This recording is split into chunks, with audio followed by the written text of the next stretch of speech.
everyone, welcome back. So in this online session, what we're going to do is that we are going to talk about Unit 7 and Unit 8 grammar points. So we are going to start with Unit 7, sorry. So in Unit 7, we're going to talk about the passive forms. So what is passive form? Actually, you know this. We already talked about this, but let's first of all talk about the uses of passive form. Then we can start what is the form. So we use passive to talk about when the writer or the speaker is not important. So we're just saying that what is important or not. So we use passive for different reasons. We use it to give focus to something, not to doer, but to the action. Or we can also use it when we don't know the identity of the doer or because it's not important to talk about this. And also we use it to be impersonal and create a distance so that our statement could be objective. Alright, so let's start with the first, what is the form? So the most passive structure is be verb 3, be past participle. And as you can see here, 5 million people watch the show every week. So this is a present simple active voice, right? When we want to turn this into passive voice, what we do is that the show will use the object as the new subject is watched. So we add be and past participle by 5 million people every week. So the active voice is subjective turns into objective in the passive voice. Okay, first of all, let's start with what is the passive form of present simple. So we use present simple to talk about passive. What we use is that we use am, is, are, or and verb 3. So for example, the flowers are watered by the gardener every day. So we're saying the flowers are watered. And the computer is not made in China. Or are you invited to the wedding? As you can see, we use it as a normal be sentence, but that one we have the verb 3. And as you can see, we are turning this questions like are you invited? So we have the copula, subject, and the verb. Okay, so in present continuous tense, what we do is that we use am, is, are plus being with verb 3. So this being tells us that this is all about a continuing action. So as we can see here, for example, Jonas is being served by the waiter. So what is the active voice is this? Waiter is serving to Jonas. But what we're doing is that we're turning the object into this new subject here. Jonas is being served by the waiter. Or the coffee machine is broken, so it's not being used. Again, what we're doing is that we're saying that this action is continuing, and this action is also, the action is the most important one, not the doer. Or are you being watched by the FBI? We can say that. So what we're doing is that, as you can see, we use are again and the subject. This time we're using the verb, but the verb here being watched. Okay? Okay, so in the future simple tense, what we do is that when we're talking about the passives of the future, we can use this. And what we do is that the most common one is will be verb 3, as you can see on the board. So, for example, the bridge will be opened next year. What we're doing is that actually we're saying that the action is more important, opening, not the doer. So we're saying will be opened. Verb 3. Or the company won't be shut down until next year. Again, what we're doing is that the action is important, but it's in the future. So we're using will not be and verb 3. Or will we be recorded? Again, what we're doing is that we're just changing the words into verb 3. Okay. So, in the past simple, what we do is that when we're talking about the passive actions that was done in the past, we use for was or were with verb 3. Like here, the building was demolished in 2009. So what we're saying is that somebody demolished it, destroyed the building. But that somebody is not important. What is important is that the building was demolished. So we're saying that the building was demolished in 2009. Or we didn't know what was in the boxes, so they were not labeled. again, who labeled it, we don't know, but the important thing is that they were not labeled. And also, when we're talking about in the question, so what was the story published yesterday? What we're doing is that, again, we use first of all the question tag here, what, and then we use the was and subject and our verb. Okay, and also what we do is that about the passive, we can use past continuous. So like in the present continuous tense here, what we do, just change the be. So instead of emissar, in the past continuous we use was, were with being and verb 3. So we're saying that something is happening in the past, but it is passive. The doer is not important. Like the children were being recorded by their parents. So what is the active voice is this? Parents were recording their children, but what we're doing is that we are changing it because the recording is more important than the parents. So we're saying that children were being recorded. Or was he being examined in that room? So the thing is, the doer is not important here as well. Where action is important, being examined, being questioned, being in an exam, that is what's most important. So what we're doing is that we just turn into a passive voice. And lastly, in the passive voice, what we do is that we can use it in the present perfect as well. So in the present perfect, what we do is we use have, has with being or with verb 3. So for example, the room has been designed by a famous architecture. So what is the active voice is that a famous architecture has designed that room, but we're turning into passive. Why? Because the architecture is not the important one here. Being designed is more important. So we're saying that the room has been designed, verb 3. Or haven't they been asked to the wedding? Again, what we're doing is that see, we're using a negative question and we can use it at the beginning. Haven't they been asked to? So what you should be very careful about, although this been is the verb 3 because of this have and has, after been you have to again use verb 3. Or he hasn't been hurt, has he? Again, what we're doing is that we're using been with verb 3.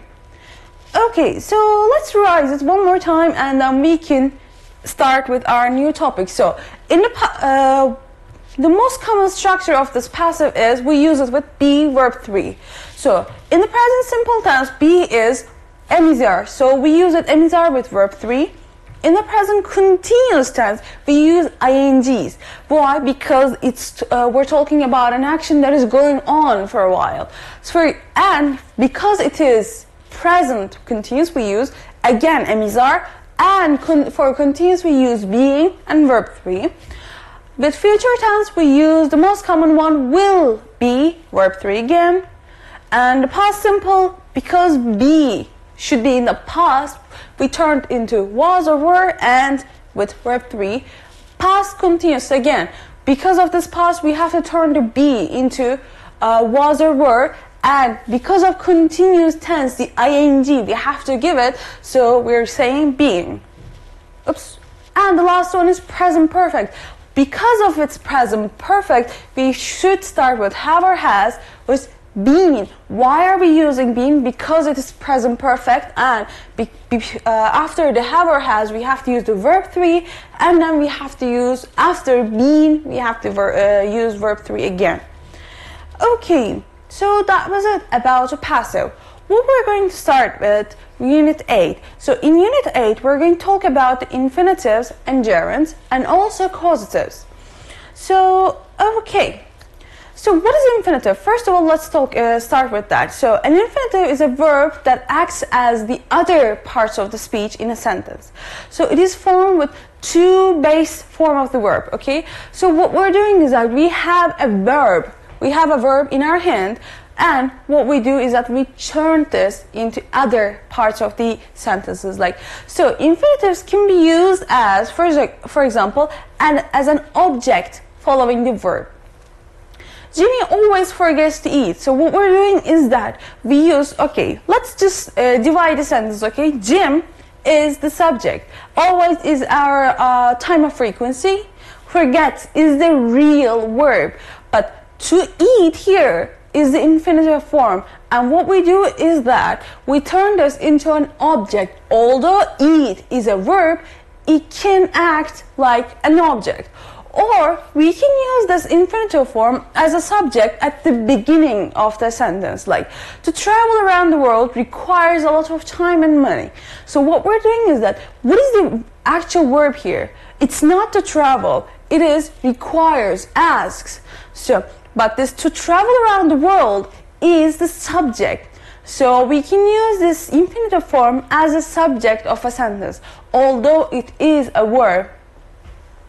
And also we can use this infinitive form and as an adverb modifying a verb. So, you promised to buy me a ring. What we're doing is that we're modifying this and we're using it as an adverb. Or we can use it as an adjective modifying a noun. Like, Tara has the ability to succeed. So after this ability is a noun. We're just saying, we're making it an adjective, saying to succeed.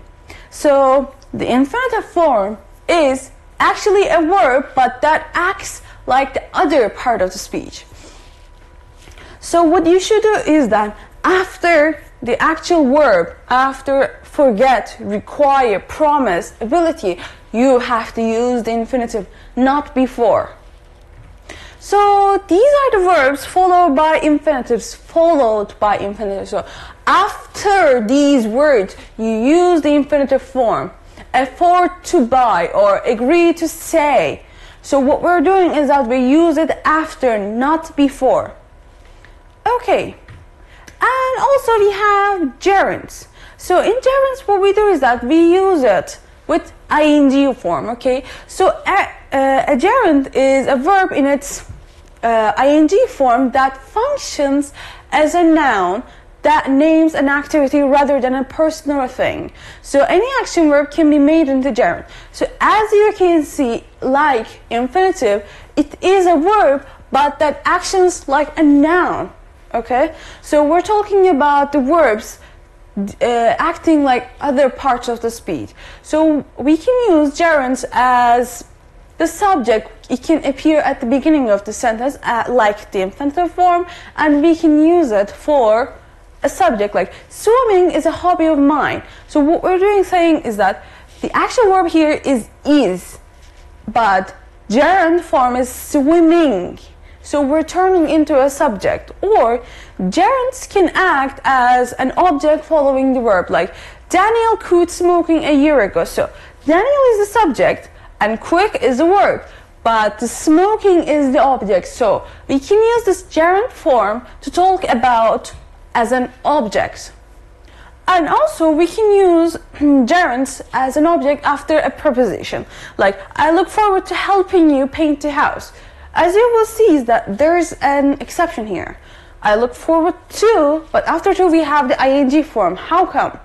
So this I look forward to is a special phrase. So after this to, you have to, after this forward to, you have to use the verb ing, but normally in the infinitive forms you don't use ing. This one, I look forward to, verb ing, is an exception. So after these verbs, we can use gerund form like admit entering or allow going. So what we're doing is that, again, after all these verbs, we use the ing form, the gerund form, not the before, okay? So, okay. Also, we have some verbs that can be followed by infinitive form or the gerund form.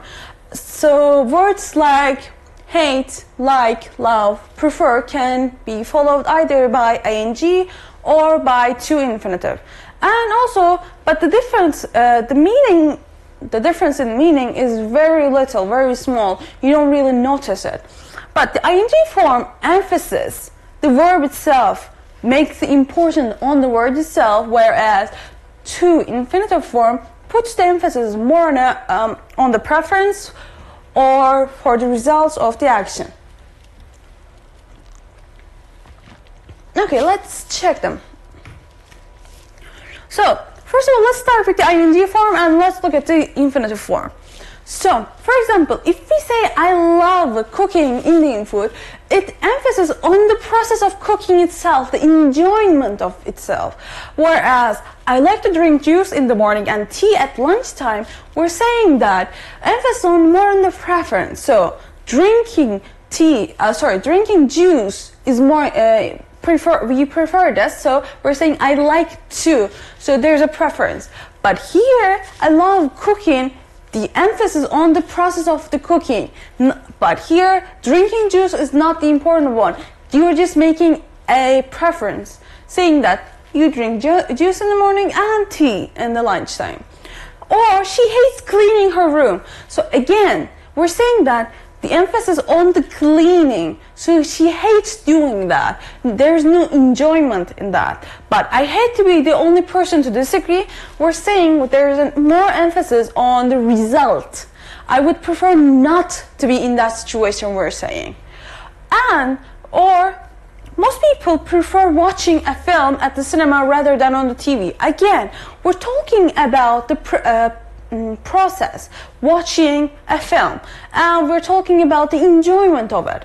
Or we prefer to drive during the day whenever we can. Again, there is a preference and we are more emphasizing on the result or on the habit. So the speaker doesn't necessarily enjoy process driving at any time of the day, but he prefers or she prefers during the day. So, as you can see, there are small differences between this ing form and the infinitive form, this like, hate, love. But the difference is very small, whereas we have some verbs followed by a gerund or infinitive, but there is a huge difference in the meaning. So, let's start with the forget. For example, I forgot to meet him. If we use forget with the infinitive form, it tells us that we're talking about the process of forgetting. So I actually forgot. So we're saying that I didn't meet him because I didn't remember. I forgot doing it. So we're talking about the actual meaning of the word. But whereas I forgot meeting him, I actually met him. Yeah, I went there, I met him, but I don't have the memory of it. So I'm like, did I meet him? I don't know. I don't have the memories. So when we're talking about not having memories, not remembering it, then we use it with ing. But if we use forget with to, we're talking about the actual verb itself. Whereas, go on. So what does go on mean? It means continuing doing something. So if we say that he went on to learn English and French, so it tells us that first of all, let's say that he was an A1 in English and French, then he went on to learn the A2. So if we use he went on to learn something, we're talking about he ended one period, A1, then he continued with A2. Okay? Whereas if we use go on with ing gerund form, we say he went on learning English and French. What we're saying is that he continued learning the languages. Okay? And whereas we're going to continue with quit. What is quit? It means stop working, right? You don't go to work because you stop going there. So if we use quit with to, the infinitive, we're saying that she quit to work here, for example. We're saying that she already had a job, but she didn't like that job, so she stopped going there, and she has a new job in another place. So in order to work, let's say in company B, she stopped going to company A. Whereas if we use quit with ing, she quit working here, it tells us that she stopped coming here. But we don't know if she has another job or not. We're saying that she just stops coming here and that's it. And also, we can use regret. What does regret mean? You say about something that you wish that something didn't happen, but it happened. So if you use I regret with ing, like I regret promising to help you, we're saying that I am sorry that I made the promise. I wish that I didn't, but I did. And I'm sorry for that. But if we use regret with to, what we're saying is that For example here, I regret to tell you that we can't hire you. So I'm telling you now, and I'm sorry. So when we're giving bad news to someone, when we're giving, let's say, someone has died, and we're saying to the family, we're saying like, I regret to tell you that your mother passed away. So when you use regret with to, you're talking about something that you're giving bad news. Whereas if you use regret with ing, what you do is that you're just using the actual meaning of the word. Okay, and remember exactly like to forget. So for example, she remembered to visit her grandmother, so she didn't forget going there. She was like, oh, I have a meeting with my grandmother, so I have to go. So she remembered that. We're talking about the actual word of remembering. Whereas if we use remember with ing form, she remembered visiting her grandmother. So we're talking about the memories again. So she's like, yeah, back in the day I was meeting with my grandmother. Yeah, I remember now. So what we're saying is that we have the memories of these visits, and we're talking about this. But if you use the remember with to infinitive form, you're just talking about the actual meaning of the word. And stop. So if we use stop with infinitive, what we're saying is that, for example, I stopped to call you. It tells us that, for example, I'm teaching a lesson, right? I stopped to call you, by the way. So I interrupt an action and I do another action. Whereas stop calling you means that you give up something. I stop calling you now, so I stop this activity altogether and I'm never gonna call you again. So we're talking about this. And lastly, try. So if we use try with the infinitive form, we're talking about an action that we tried to do but we didn't succeed, we failed. Like, I tried to open the window. It tells us that, yeah, I tried it but it didn't open. So we're talking about an action that failed, that didn't succeed. Whereas I tried opening the windows. Let's say that this place is hot, right? Oh, it's so hot. So I tried to opening the window. I opened it because this was the only option, because the room is so hot. We're talking about this, then we can use try with the ing form. But if we use try with the to, what we're doing is that we try to do something, but we don't succeed in this. So the difference between these words and these verbs is that in these ones, the love, hate, prefer, like, the difference in the meaning is very small. You can use either of them. We're just talking about if you use this love, hate, prefer. If we use it with ing form, we're talking about emphasis on the process, whereas if we use it with the infinitive form, we're talking about a preference. But still, the difference is very small, whereas this one here, the difference is huge. So if you make a mistake using gerund instead of to, you may not be able to understood, okay? So what you should do is that you should be very, very careful about these verbs. Okay, so let's start with this causative form. So what is causative? When we're talking about causative, first of all, the form is we can use it with have or get something done, verb 3. So we use this have object or something done when we talk about something, someone doing something for us. So we're not doing the action, someone else does it for us, which we ask or instruct them. See? We instruct them or ask them to do it. So it emphasizes on the process or the action rather than who performs it, okay? So the doer is not important here. We just ask someone to do something and the process is more important. So if we look at the sentence here, we are having the house painted next week. So this sentence tells us that we are not going to paint the house, someone else is going to paint the house. But the emphasis is the fact that the house is being painted rather than who's doing it. So the painter is going to do it, not us, but still it's not the important one. The important one is that we're talking about the action itself. Okay, So let's look at this here, because the most of the students when they're trying to use this can mix them up. Okay, so if we say I had my hair cut, it tells us that someone cut my hair, because we have the had, object, and the verb. Whereas if we say I have cut my hair, or I had cut my hair, present perfect or past perfect, it tells us that I cut my own hair. Okay, so be very, very careful about this. Here, the verb is after the object, whereas we use in present perfect or the past perfect, we use verb then the object. Be very, very careful about this. Okay, we can also use this have object verb 3 when something bad happens, especially when someone is affected by an action which they did not cause. So when we're talking about bad events that people happen to people, we can use this causative form. So for example, they have had their car stolen. They didn't steal their car, someone else had stolen their car.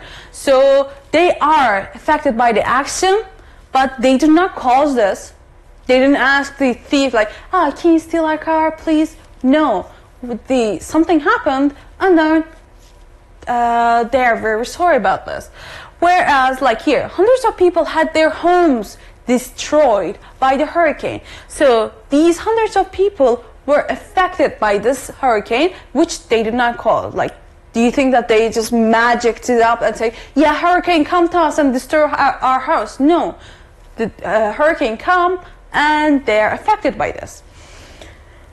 Okay, and so in spoken or informal English, when we're talking to our friends, we can also use get something done. Like, I got my eyes checked last week because I have been having headaches. So if you use this get something done, we're talking about an informal situation, okay? So when we're using with our friends, with our family, but when you're using in the formal form, you have to use this have something done.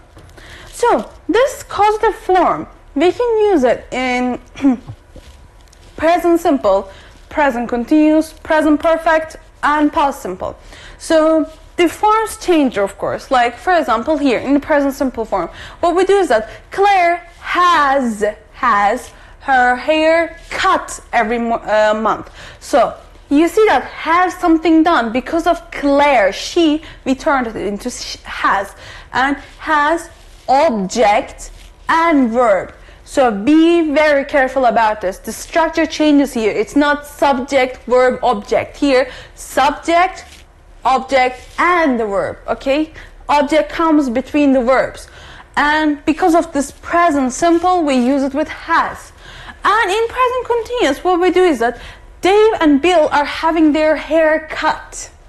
So are having their hair cut. So what we're saying is that you can use this have with ing form, are and verb ing. So because of this they, we use it with are and ing form. And again, the object is between the verbs. See, cut is at the end. And also we can use it with past simple. So for example, Claire had her hair cut last week. So this had is not the past perfect. Be careful, okay? This is not the past perfect. This is the causative form of the past simple. So we have this had because of have. We have to use the verb to, and we use verb 3 here at the end. We have the object between the verbs. Be careful. This sentence is not past perfect, but it is causative. So if we say Claire had her hair cut last week, we're saying that someone else cut Claire's hair. And also, we can use present perfect for, again, causative, like Claire has had her hair cut. See, because of this present perfect, we have to use the have and has. We use has because of the Claire. And then we use the verb 3. Why? Because present perfect. See, has, had verb 3, cut, again verb 3. So when we're talking about causatives in the present perfect tenses, we have to use has and had. So this has and had, it's not wrong. you can use these structures, okay? They are very correct. So, okay, let's just revise it for to remember it better. So when we're talking about someone else doing something for us, and the emphasis on the action, we can use as have or something get done. Okay, so we're having the house painted. Someone else is painting the house. And be careful about the structure. So we use have, object, and the verb. So if we have this, I had my hair cut, someone else is did it for me. But I have cut my hair. I had cut my hair. I cut my own hair. That's what I'm talking about. But if we use it with causative form, someone else is doing that. As you can see, we use the cut in the present perfect and past perfect after the subject, whereas we use the cut verb after the object. And we can use it for when something bad happens, which we did not cause. Then again, we can use this causative form.